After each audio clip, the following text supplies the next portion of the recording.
Iran और America को जिस शख्स ने सुलह कराने के लिए अपने देश बुलाया, उसी ने युद्ध की आग को और भड़का दिया। अभी तक ईरान और अमेरिका, इजराइल की सेनाएं आपस में लगातार लड़ रहे थे, लेकिन इस्लामाबाद टॉक के दौरान बंद कमरे में जो हुआ वो बहुत चौंकाने वाला था। दावा है कि बातचीत के दौरान एक ऐसा वक्त आया जब ईरान के विदेश मंत्री अरागची और ट्रंप के स्पेशल दूत स्टीव विटकॉफ के बीच मारपीट होने वाली थी। ईरान चाहता है होर्मुज पर पूरी तरह उसका कंट्रोल हो और हर जहाज टोल टैक्स दे। इस्लामाबाद में सीज़फायर टॉक के फंसने की बड़ी वजह होर्मुज ही था, जिसे लेकर ईरान और अमेरिका दोनों अपनी अपनी जिद पर अड़े रहे। इसी जिद के कारण नौबत हाथापाई की आ गई थी। बंद कमरे में ट्रंप के विशेष दूत स्टीव विटकॉफ और ईरान के विदेश मंत्री अली अब्बास अरागची आपस में भिड़ गए। दोनों के बीच गर्मा गर्म बहस होने लगी। माहौल इतना खराब हो गया कि दोनों एक दूसरे का कॉलर पकड़ने के लिए उठ खड़े हुए। अरागची और विटकॉफ के बीच तीखी बहस का खुलासा तुर्की के एक पत्रकार सेतिन ने किया है।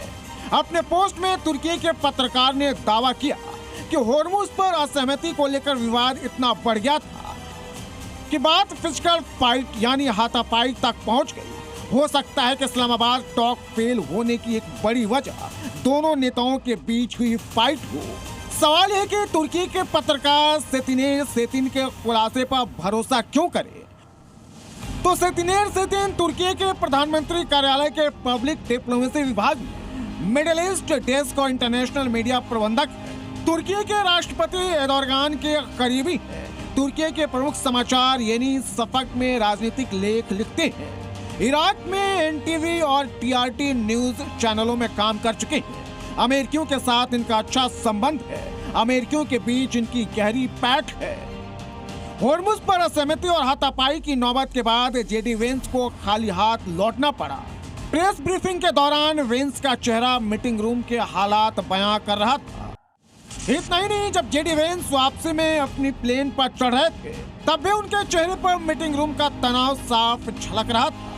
सबको पता था इस्लामाबाद में सीज़फायर टॉक फेल होगा, क्योंकि मुनीर अपनी वाहवाही के लिए दोनों को झूठ बोलकर इस्लामाबाद बुलाया था। और जिस देश में शहबाज जैसा कठपुतली प्रधानमंत्री और मुनीर जैसा सैन्य तानाशाह हो, वहां पर यही होने वाला था।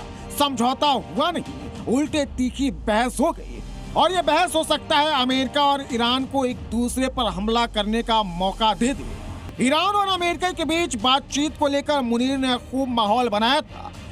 पहली तस्वीर को देखिए, यह ईरान का प्रतिनिधि मंडल है। जब ईरान का प्लेन पाकिस्तान की एयरबेस पर उतरा था, तो मुनीर ने आर्मी यूनिफॉर्म में उनका स्वागत किया। लेकिन जैसे ही अमेरिका के उपराष्ट्रपति जेडी वेंस का प्लेन पाकिस्तान पहुंचा, तो मुनीर सूट बूट में दिखाई दिए। वर्दी और सूट बूट में मुनीर का जाना एक सोची समझी साजिश थी। ईरानियों को पावर दिखाना था, जबकि जेडी वेंस को करीबी और शिष्टाचार मुलाकात। इस नाकाम सीज़फायर टॉक के दौरान बंद कमरे में जो कुछ भी हुआ, वो पाकिस्तान के लिए काला धब्बा है। पाकिस्तान में मेहमान बनकर आए दो देशों के नेताओं में नफरत और भर। पाकिस्तान की इस करतूत का नतीजा अब दुनिया को भुगतना पड़ेगा। ब्यूरो रिपोर्ट, जी मीडिया।